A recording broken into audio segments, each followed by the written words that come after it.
आज रात मैं चाहता हूं कि आप अपनी बाइबल से मेरे साथ खोलिए अय्यूब 14 और उसका वचन 14 से। अय्यूब उसका अध्याय 14 वचन 14 से। यह एक पुराने नियम की किताब है और यह दुनिया की सबसे पुरानी किताब है। बाइबल की जितने भी किताबें हैं, यह माना जाता है कि यह किताब बाइबल की सबसे पुरानी किताब है। और अय्यूब इसमें एक सवाल पूछता है। यह ऐसा सवाल है जो आज रात आप सबको सोचने पर मजबूर कर सकता है। यह एक ऐसा सवाल है जिसका सामना हर एक इंसान का हो चुका है। अय्यूब एक ऐसा सवाल पूछता है जिससे हर विद्वान और बुद्धिजीवी की मुलाकात हो चुकी है। अय्यूब वो सवाल पूछ रहा है जिसे 3 सप्ताह पहले ही इस देश के एक बहुत ही महान वैज्ञानिक ने मुझे पूछा था। उसने मुझसे कहा कि विज्ञान इसके बारे में कुछ नहीं जानती है और इस कारण मैं इसके बारे में सोचकर चिंता में रहता हूं। तो सवाल यह है कि अगर कोई इंसान मर जाए तो क्या वह फिर जी उठेगा? अगर एक आदमी मर जाता है तो क्या वह फिर से जी उठेगा? तो असल में प्रॉब्लम क्या है, मृत्यु और जिंदगी में या जिंदगी और मृत्यु में? क्या आपने कभी इसके बारे में सोचा है? आप सोचिए, आप किसी के अंतिम संस्कार पर गए और कुछ वक्त के लिए आपको गम हुआ और आप इसके बारे में थोड़ा सोचने लगे, और उस रात आप जब सोने के लिए जाते हैं और आप सोचते हैं कि किसी दिन कुछ लोग मुझे भी ऐसे ही ले जाएंगे और मेरे बारे में थोड़ी लोग बातें करेंगे। क्या यही है अंत? क्या यहीं पर सब कुछ खत्म हो जाएगा? आप जानते हैं कि बाइबल क्या बताती है? एक समय है जन्म लेने का और एक है मरने का। जन्म लेना एक बहुत ही अच्छी घटना है और मरना है दुख करने वाली घटना, जिसे देखकर हम रोते हैं। जब आप उत्पत्ति अध्याय 5 को देखते हैं तो वहां पर आप एक लिस्ट देखेंगे उन लोगों की जो पैदा हुए, बूढ़े हुए और फिर मर गए। आदम 930 साल जीवित रहा और वह मर गया। मथुसला 969 साल जीवित रहा और वह मर गया। कुछ दिन पहले मैंने ब्राजील के एक इंसान के बारे में पढ़ा जो कि 134 साल जीवित रहा और वह भी मर गया। हर एक जीवन का अंत मृत्यु है और जीवन बहुत ही छोटा है। बाइबल बताती है कि यह एक किस्सा है जिसे सुना दिया जाता है और यह एक फूल है जो मुरझा जाता है और यह वो घास है जो बहुत जल्द सूख जाती है। अब यह एक बहुत ही जरूरी सवाल है कि क्या आप परमेश्वर से मिलने के लिए तैयार हैं? क्योंकि बाइबल बताती है कि मनुष्यों के लिए मरना अवश्य है, लेकिन एक समय आएगा जब न्याय होगा। मृत्यु के बाद भी कुछ है जैसे यह किताब बताती है। मैं फिर से आपको यहां कहना चाहता हूं कि मैं आपको लेबोरेटरी में लेकर जाकर यह साबित नहीं कर सकता हूं, लेकिन यह बाइबल उत्पत्ति से लेकर प्रकाशित वाक्य तक यह बताती है कि हमारा यह जीवन अनंत काल के लिए एक तैयारी है। मृत्यु के बाद जीवन है। पुराने नियम ने इसे बताया, नए नियम ने इसे बताया, प्रभु यीशु ने भी इसका जिक्र किया और प्रेरितों ने भी इसका प्रचार किया था। और ऐसा ही सवाल अय्यूब ने किया था कि अगर कोई व्यक्ति मर जाता है तो क्या वह फिर से जीवित रहेगा? और यह सवाल लाखों लोग आज पूछ रहे हैं और बाइबल इसके बारे में कहती है हां, मृत्यु के बाद भी जीवन है। मिसेस अलीना रोजवेल्ट ने आज से कुछ समय पहले अपने कॉलम में कहा था कि एक इंसान के लिए मृत्यु के बाद जीवन है, यह विश्वास करना बहुत ही कठिन है। आपने इस संसार में कोई भी ऐसी जाति, कोई भी ऐसे वर्ग, कोई भी ऐसी संस्कृति, कोई भी ऐसी सभ्यता नहीं देखी होगी जो मृत्यु के बाद के जीवन को ना बताते हों। और कुछ सदियों पहले जब हमारे पूर्वज या कुछ यात्री हमारे इस देश में आए, उन्होंने बताया कि न्यू इंग्लैंड के कुछ लोग, जो हमें लगता था कि शायद ऐसी बात पर विश्वास नहीं करते हैं, और जब उन्होंने उनसे बात की तो मालूम हुआ कि वह भी इससे मिलता जुलता कुछ सोचते हैं। और हर एक इंसान नेचुरली अपने अंदर यह सोचता है कि मृत्यु के बाद कुछ जीवन है, कि कुछ तो है जो इस जीवन से परे है। लेकिन इस सारे सब्जेक्ट पर बोलने का अधिकार एक को है जो कब्र से बाहर आया, वह जी उठा और उसका नाम है यीशु मसीही।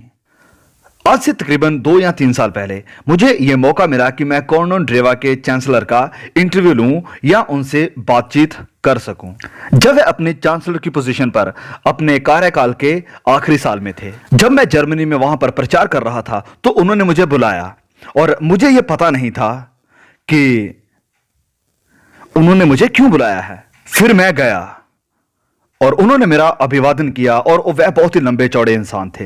एक ऐसा इंसान जिसने वर्ल्ड वॉर 2 के बाद अकेले ही जर्मनी में रिपब्लिक ला दिया। मैं इस सोच में था कि यह महान व्यक्ति मुझसे क्या चाहेगा, और सबसे पहला सवाल जो उन्होंने मुझसे पूछा, उन्होंने मुझसे कहा, क्या आप मृत्यु के बाद जीवन पर विश्वास करते हैं? मैंने कहा, यस सर, मैं करता हूं। मैंने कहा, मैं बाइबल की शिक्षाओं पर विश्वास करता हूं। उन्होंने कहा, मैं भी करता हूं। उन्होंने कहा कि मैं प्रभु यीशु के मुर्दों में से जी उठने के बारे में पढ़ रहा हूं, और उन्होंने कहा कि जब मैं अपनी इस पोजीशन को छोड़ूंगा तो मैं बाकी अपना सारा जीवन यीशु मसीह के मुर्दों में से जी उठने के बारे में पढ़ने और इसे समझने में बिताऊंगा, क्योंकि अगर यीशु जिंदा है तो इस संसार में उम्मीद है। और उन्होंने कहा कि अगर मसीह जीवित नहीं है तो इस बात की कोई उम्मीद नहीं है कि हम बचाए जाएं। लेकिन क्या यह बात सत्य है? हां, यीशु जीवित है, यीशु जिंदा है। वह मुर्दों में से जी उठे, और उस दिन रविवार की सुबह यानी एतवार के दिन जब मरियम और मरियम मगदलीनी और औरतें बाकी उस कब्र के पास गईं, इस उम्मीद के साथ वह आई थी कि वह यीशु के मुर्दा बदन को वहां देखें, और उन्होंने वहां पर स्वर्गदूत को बैठे देखा और उनसे पूछने लगी कि यीशु कहां है, और उसने कहा कि वह यहां पर नहीं है, वह जी उठा है। और मैं आपको बताना चाहता हूं कि आज तक जितनी भी खबरें हमने सुनी है, ये उन सब में से ये सबसे बेस्ट है। वो यहां नहीं है, वह जी उठा है। और मेरे भाइयों और बहनों, मैं आपको बताना चाहता हूं कि यह घटना रोमी इतिहास में सबसे ज्यादा महत्वपूर्ण और सबसे स्ट्रीक थी। और मैं यह भी विश्वास करता हूं कि पूरी दुनिया में प्रभु यीशु मसीह के मुर्दों में से जी उठने की घटना सबसे बड़ी और महत्वपूर्ण है। लेकिन चाहे कोई सबूत ना भी हो, ऐतिहासिक सबूत या वैज्ञानिक सबूत ना भी मिलता हो, फिर भी मैं विश्वास करूंगा, क्योंकि मैं इस किताब पर विश्वास करता हूं जो परमेश्वर का जिंदा कलाम है। और मैं आपको बताना चाहता हूं कि आज से पहले पूरी दुनिया में कलीसिया इसके बारे में बताया करती थी, प्रचार करती थी। यह ऐसी खबर थी जिसने रोमी हुकूमत को हिला दिया कि एक मनुष्य मुर्दों में से जी उठा है, कि वह जिंदा है। यीशु मसीह जिंदा है, वह एक जीवित उद्धार करता है। फिर भी मसीहत में जो उसे मानने वाले हैं, वो ऐसा व्यवहार करते हैं जैसे मानो वो मरा हुआ है। वह मरा हुआ नहीं है, यीशु जिंदा है। और बाइबल बताती है कि अपने निर्धारित समय पर जो उसने ठहराया है, वह फिर इस पृथ्वी पर वापस आएगा और अपना राज्य स्थापित करेगा। और वो राज्य कैसा होगा? वो एक ऐसा राज्य होगा जिसमें किसी की आंखों में आंसू नहीं होंगे, जहां गम नहीं होगा, जहां मौत नहीं होगी। वह शानदार और महिमा से भरा हुआ राज्य होगा जिसकी बादशाहत एक के हाथों में होगी, और वो बादशाह होगा प्रभु यीशु मसीह। वह जिंदा है। मैंने अपना जीवन मरे हुए मसीह को नहीं, वरन एक जिंदा मसीह को दिया है। और उसने मुझे गाने के लिए गीत दिया है और एक झंडा दिया है जिसे मैं लेकर चलूं, और कुछ ऐसा दिया है कि मैं विश्वास कर सकूं। और मेरा चुनाव नए जीवन के लिए हुआ है। मैं जानता हूं कि मैं कहां से आया हूं, मैं जानता हूं कि मैं यहां क्यों हूं, और मैं जानता हूं कि मैं कहां जाऊंगा। क्या आप जानते हैं? परमेश्वर ने कहा, हिजकिया, अपने घर वालों को यह बता दो कि तुम मर जाओगे। अब मैं और आप, हम सब एक दिन मरेंगे, क्योंकि बाइबल बताती है कि हमारे पास एक शरीर है, लेकिन जो इस शरीर, इस बदन के भीतर रहता है, वो असल में आप हैं। आपका असल इंसान वही है, और वही है जो सदा के लिए रहता है। आपका यह बदन मृत्यु के बाद कब्र में जाएगा, लेकिन आपके अंदर की सच्चाई, आपकी बुद्धि, आपकी यादें, आपकी आत्मा हमेशा हमेशा के लिए जीवित रहेगी। और जैसे बाइबल बताती है, आप कभी नहीं मरेंगे, और आप लाखों करोड़ों साल उस नई दुनिया में बिताने जा रहे हैं। और इस बात की यह गवाही देती है यह किताब, इस बिली ग्राहम के अनुसार नहीं, लेकिन मसीही यीशु के अनुसार, क्योंकि यीशु ने स्वर्ग राज्य की बातें की हैं, लेकिन यीशु ने इससे भी ज्यादा नरक के बारे में बताया है। बाइबल के बाकी लोग नरक के बारे में इतना नहीं बताते हैं, लेकिन यीशु ने इसके बारे में बहुत बात की है। कई लोग कहते हैं कि हम तो नरक को नहीं मानते हैं, लेकिन हम वचन को मानते हैं, लेकिन असल में वह वचन को भी नहीं मानते हैं। प्रभु यीशु ने इसके बारे में बहुत जिक्र किया है, लेकिन इसके लिए उनका मतलब क्या था? यीशु ने कहा कि मनुष्य का पुत्र अपने स्वर्गदूतों को भेजेगा और वह उसके राज्य में से सब ठोकर के कारणों को और कुकर्म करने वालों को इकट्ठा करेंगे और उन्हें आग के कुंड में डालेंगे, जहां रोना और दांत पीसना होगा। इससे प्रभु का क्या मतलब था? और फिर मत्ती अध्याय 25 वचन 41 में लिखा है, तब वह बाई और वालों से कहेगा, हे श्रापित लोगों, मेरे सामने से उस अनंत आग में चले जाओ जो शैतान और उसके दूतों के लिए तैयार की गई है। इन सारी बातों से जो हमने पढ़ी हैं, प्रभु यीशु का मतलब क्या है? यीशु कह रहा है कि नरक कभी भी मनुष्यों के लिए नहीं था और परमेश्वर नहीं चाहते हैं कि कोई इंसान नरक में जाए। और अगर कोई मनुष्य वहां पर जाता है तो वह अपने लिए हुए फैसले की वजह से। नरक असल में शैतान और उसके दूतों के लिए बनाई गई थी, मनुष्यों के लिए नहीं। परमेश्वर ने कभी नहीं सोचा था मनुष्य को नरक भेजने का, और उन्होंने अपने डिवाइन प्लान के मुताबिक सब किया जिससे हम बच जाएं, यहां तक कि अपने इकलौते बेटे को क्रूस पर दे दिया। क्योंकि जब परमेश्वर ने आपको बनाया तो उन्होंने आपको एक पवित्र और एक आजाद आत्मा दी, ताकि आप जैसा चाहें वैसा ही जीवन व्यतीत कर सकें। अब आप एक अच्छा या खराब जीवन जी सकते हैं। आप परमेश्वर के नियमों को तोड़ सकते हैं, उन्हें अपना भी सकते हैं। आप परमेश्वर पर सवाल कर सकते हैं और वो आपको इस विषय पर कुछ नहीं कहेंगे, क्योंकि जब उन्होंने हमें बनाया तो उन्होंने हमें एक तोहफा दिया, और वो तोहफा, वो गिफ्ट है चुनाव करने का। लेकिन बाइबल बताती है कि हमारे इतने विरोध के बावजूद भी परमेश्वर हमसे प्यार करते हैं, और यह प्यार इतना ज्यादा है कि उन्होंने हमारे गुनाहों की खातिर अपने इकलौते बेटे को दे दिया।